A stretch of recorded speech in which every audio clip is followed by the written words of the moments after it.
امام غزالی رحمۃ اللہ تعالی علیہ اس کی وضاحت فرماتے ہیں. آپ ارشاد فرماتے ہیں کہ انسان کی ایک ظاہری صورت ہے، ایک باطنی صورت ہے. انسان جب گناہوں کا ارتکاب کرتا ہے تو انسان کے گناہوں کے ارتکاب کی بنیاد پر ان گناہوں کا اثر براہ راست انسان کی باطنی صورت پر مرتب ہوتا ہے. مثال کے طور پر اگر کوئی شخص شہوت پرستی میں مبتلا ہو، ہمیشہ نفسانی خواہشات کا تقاضا پورا کرنے کے لیے، نفس کی تسکین کے لیے شہوت پرستی میں مبتلا رہے، ایسے شخص کی باطنی صورت تبدیل ہو جاتی ہے. وہ بظاہر عام نگاہ سے دیکھنے والے شخص کے لیے تو وہ آدمی ہی نظر آتا ہے، لیکن اس کی باطنی صورت خنزیر کی طرح ہو جاتی ہے. اسی طرح جو شخص ہمیشہ غصے میں رہتا ہے، اس کی باطنی صورت کتے یا بھیڑیے کی طرح ہو جاتی ہے. امام غزالی رحمۃ اللہ تعالی ارشاد فرماتے ہیں کہ اولیاء اللہ جن کی دل کی نگاہیں منور ہوتی، وہ دنیا میں لوگوں کو اس طرح دیکھتے ہیں، یعنی وہ دنیا میں لوگوں کو اپنی ظاہری نگاہ سے اور دل کی نگاہ سے اس انداز میں دیکھتے ہیں کہ ظاہری طور پر وہ شخص آدمی نظر آ رہا ہوتا ہے،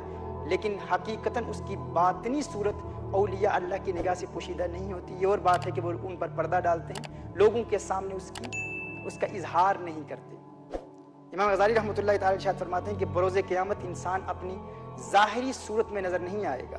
یعنی وہ شخص جو ہمیشہ شہوت پرستی میں مبتلا رہا، وہ بروز قیامت خنزیر کی صورت میں نظر آئے گا.